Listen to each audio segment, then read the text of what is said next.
Halo, selamat datang kembali di channel United Identity, channel untuk para fans Manchester United yang selalu berpikir logis dan sistematis. Oke, kali ini gue akan membahas mengenai pemain juga, ya. Cuman banyak yang bilang, bang, ada beberapa di komentarnya bahas transfer pemain, pelatihnya aja belum jelas gitu kan, stay apa enggak gitu. Ya mau menurut gue apa lagi yang mau dia bicarakan gitu loh. Gue udah kasih video alasan secara Ineos kenapa dia musuh mempertahankan Ten Hag, mengapa juga atau enggak, ya. Lo cek aja. Terus sekarang tinggal kita serahkan ke Ineos saja gitu loh. Dasar pemikiran mereka seperti apa gitu loh. Kalau mau dibahas bolak-balik ya media mah ada aja berita yang ditambah-tambahin yang namanya katanya Claude Leblanc lebih suka Ten Hag stay, ada yang bilang si Dan Ashworth maunya Graham Potter, ada yang bilang Sir Jim Ratcliffe maunya si ini. Ya ada aja berita, jadi kita tunggu aja gitu. Dan gue juga bilang kan segala pergerakan ini kan pertama adalah menentukan dulu pelatihnya siapa. Terus gue juga berita juga bahwa pembelian itu baru bisa dilakukan di Juli untuk menyeimbangkan neraca keuangan. Ya bisa kemungkinan sampai Juni ini ya kalau bisa kita penjualan pemain, lebih difokuskan pada penjualan pemain dulu nih, ya. Terus berita juga Mason Greenwood masih masuk line up ya karena hitungannya kan dia balik dari loan.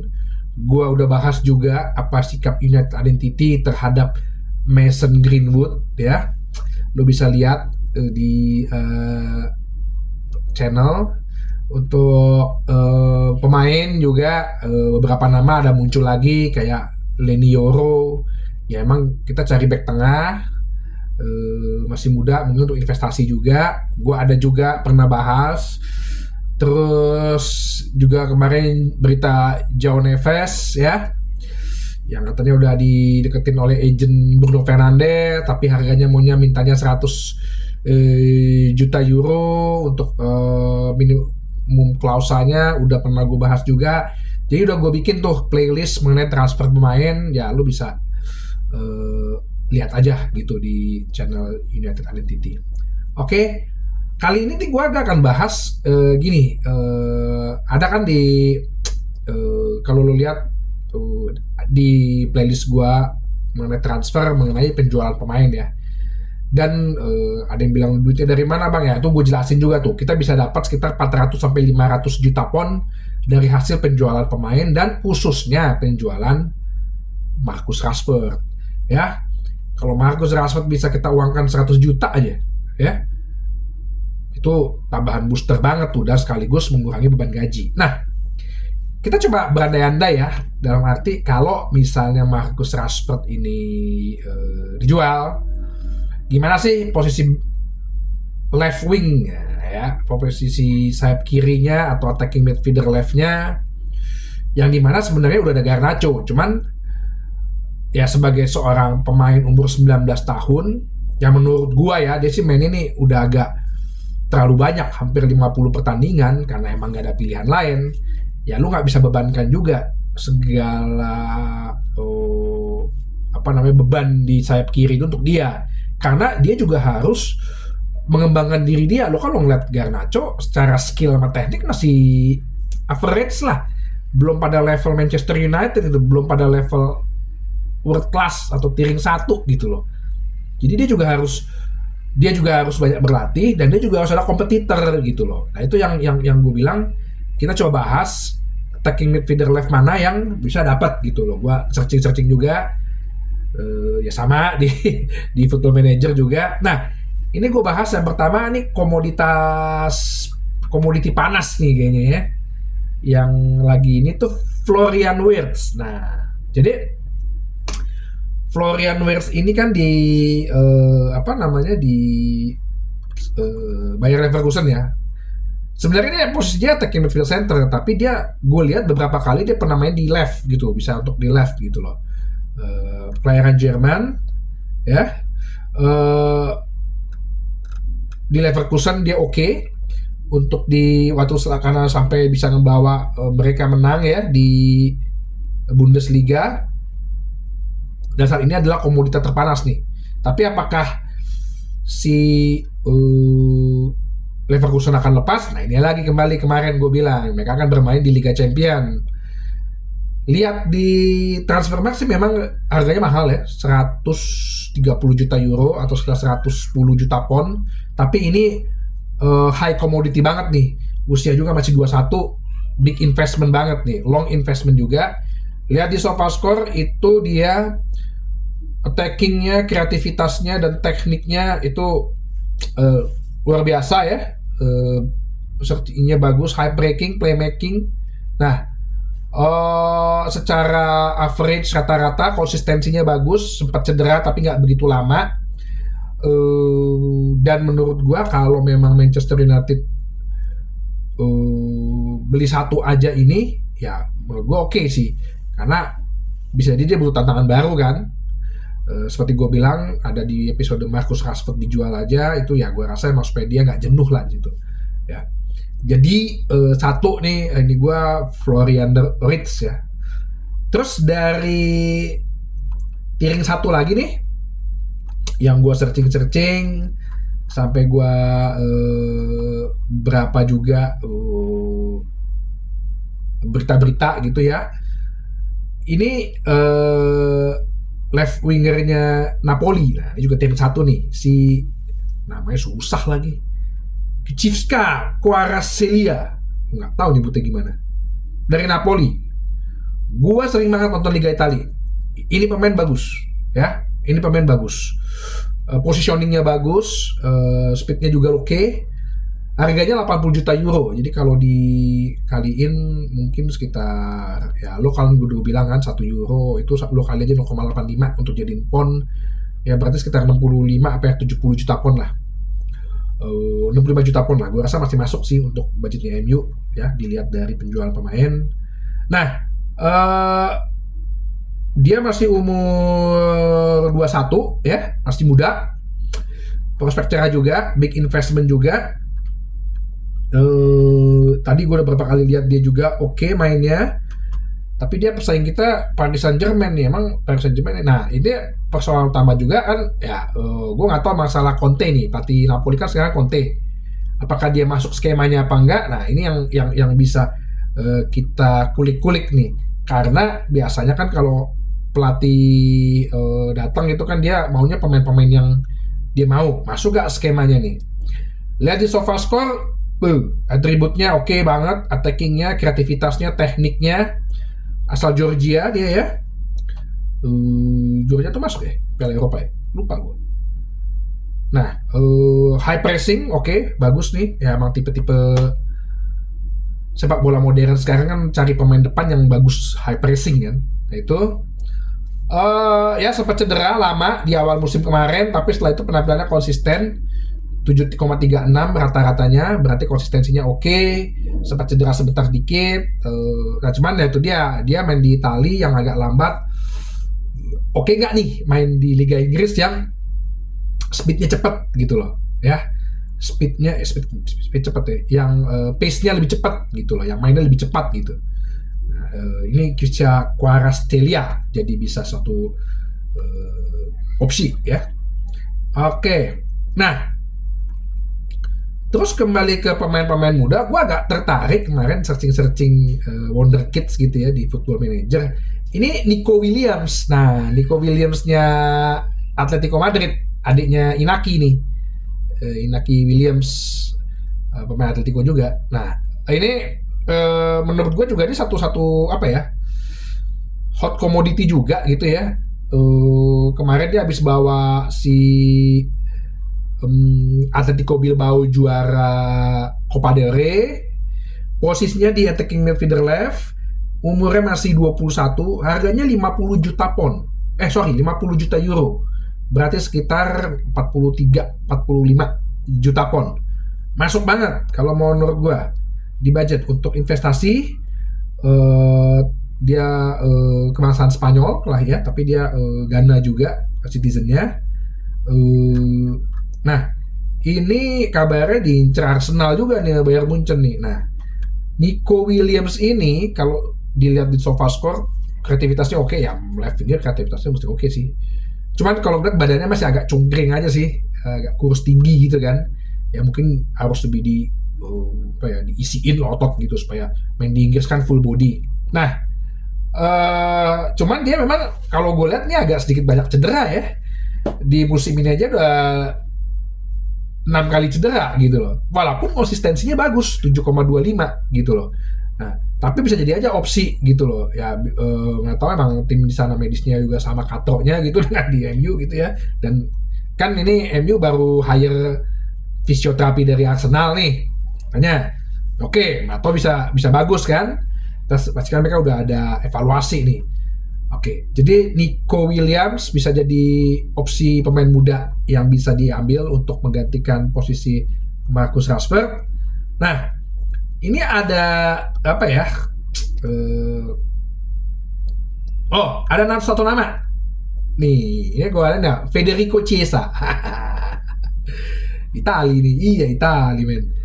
Di Juventus, apakah dia masuk di skemanya Thiago Motta? Nah, kita belum tahu. Harga 35 juta euro. Wah, murah dong kalau dari sisi harga sekitar 28 jutaan nih. 28-27 juta pound gitu ya. Nah, kalau di tim Itali emang ya gue penggemar tim Itali ya. Gue ngeliat tuh Enrico Chiesa tuh suka dipakai dipasang di ini dipasang di Federico Chiesa ini suka dipasang di sayap kanan. Tapi kalau di Juventus berapa kali tuh gue liat dia dipasang di sayap kiri gitu loh. Karena kan mereka suka pakai 3-4-3 kan Juventus zamannya Allegri sih ya. Nah, ini masih dia umurnya sekarang 26, oke lah ya, masih agak oke, tapi murah, opsi murah kalau menurut gua. Sekali lagi pemain Itali di ini, tapi menurut gua kalau pemain Itali yang penyerang sih oke lah ya. Di SofaScore atributnya attackingnya oke. Nah, sempat cedera juga 4 kali ya, dia cedera dalam tahun ini, tapi rata-rata konsistensinya bagus. Kalau kita bisa masuk, ini kan sebenarnya jadi kompetitornya Garnacho juga gitu loh. Maksudnya tuh supaya Garnacho tuh memacu dirinya untuk bisa di level ini. Untuk secara level mah Federico Chiesa lebih bagus dibanding Garnacho gitu loh. Ya, jadi tujuan ngambil attacking midfielder left ya seperti ini gitu loh. Federico Chiesa dari Italia, gue ada pemain Italia kayaknya ya. Untuk masuk di satu opsi. Nah, terus gue ada opsi lagi nih. Ini agak sedikit unpopular opinion mungkin ya. Masih muda dan dari Liga Inggris. Ada yang bilang, bang, waduh, kalau dari Liga Inggris suka dimahal-mahalin. Iya, ya gimana gitu loh, namanya lu ngejual ke klub pesaing kan pasti lo harus ada bargaining yang kuat gitu loh. Milos Kerkez aja Bournemouth bilangnya udah mau dikasih pasang harga mahal gitu loh. Ini gue sebetulnya suka pemain ini. Gue suka ngeliat dia waktu di Arsenal. Ini dan gue nih sebenarnya talented banget, masih muda, 21 tahun. 23 tahun gitu loh. Emil Smith Rowe. Emil Smith Rowe ini kan jangan dipasang. Sebenarnya dia itu kan attacking midfielder suka di tengah ya. Cuma di tengah kan udah ada Odegaard. Nah, gue suka bingung kalau di kiri itu kenapa jarang dia dikasih kesempatan gitu loh. Jarang dia dikasih kesempatan. Si Arsenal lebih milih Martinelli atau kadang-kadang Trossard ditaruh di situ. For your info, gue kemarin dengar berita kalau Arsenal mau ambil Osimhen dari Napoli, mereka harus menyertakan Emil Smith Rowe untuk sebagai salah satu alat barter gitu loh. Nah, jadi menurut gue kan ini orang sebenarnya kalau dipantau sama klub luar, scoutingnya melihat bahwa dia bagus gitu loh, ya. Bisa dipakai dia bisa main di kiri juga, di midfielder left gitu loh. Jadi menurut gue ini bisa jadi opsi untuk ya setidaknya lu bisa bersaing dengan Garnacho gitu loh. Oke, kalau ngelihat di posisi di SofaScore, nah di Arsenal dia ini passingnya oke ya, dia jarang main. Nah ini dia jarang main, makanya tapi menurut gue ini opsi yang murah sih, harganya itu 22 juta euro 18 jutaan pon lah, kasih Arsenal 25 juta pun juga nggak apa-apa, atau mungkin jadi barter sama Marcus Rashford gitu ya, jadi uang plus barter gitu plus duit, oke juga, karena dengar kabar Rashford mau diincar oleh Arsenal gitu. Menurutku sih oke gitu loh. Nggak beda jauh kan umurnya sama si ini. Oke, Emil Smith Rowe jadi satu opsi ya. Nah, siapa lagi nih ada lagi pemain Inggris yang kemarin gue nonton pertandingannya dan gue ngeliat bahwa ini orang gayanya Inggris banget gitu ya, positioningnya bagus, dribblingnya oke. Anthony Gordon dari Newcastle. Nah, Newcastle ini kan lagi butuh penyeimbangan neraca juga nih. Ya pasti dimahalin, ya oke. Cuma at least setidaknya bisa jadi opsi kan. 60 juta euro atau sekitar 50 juta poundan. Ya, seperti gue bilang, Everton sama Newcastle kan sebelum 30 Juni mereka harus menyeimbangkan neracanya mereka. Jadi ya lu mau nggak mau lo harus jual sebenarnya. Anthony Gordon ini gue ngeliat emang gayanya Inggris banget. Dia itu kan sebelumnya main di Everton ya. Dari Everton gue udah ngeliat nih, wah ya orang kok speednya bagus ya, dribblingnya gitu loh. Umur juga masih 22 ya, 23, pas nih untuk jadi kompetitornya si Garnacho, dan bisa jadi dia menggeser Garnacho gitu, karena kalau gue lihat dia speednya sama dribblingnya ya mungkin masih same lah ya. Cuma Garnacho kan suka sulit, speednya mungkin sama ya, cuman Garnacho kan suka sulit ngelewatin pemain tuh. Nah kalau ini orang positioningnya bagus gitu loh, positioningnya bagus. Terus gue lihat juga dia insting mencetak golnya bagus gitu ya, nggak maruk juga sih. Kita lihat di SofaScore itu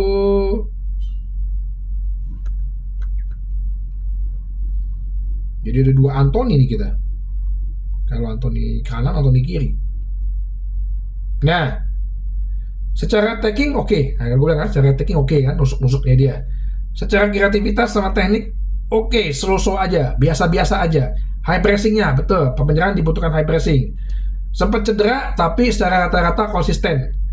Bahkan di akhir-akhir musim dia bermain bagus ya. Di akhir-akhir musim Newcastle itu dia bermain bagus. Dan bisa jadi opsi karena Newcastle kan lagi butuh uang tadi, nggak main di Liga Eropa juga, nggak main di kompetisi Eropa karena ketendang sama kita gitu ya. Anthony Gordon jadi bisa satu pilihan. Nah sebenarnya ada sih satu pilihan lain yang murah gitu ya, yang ya kalau gue bilang sih ini kayak back for good gitu ya. Siapa dia? Ya Memphis Depay. Nih Depay.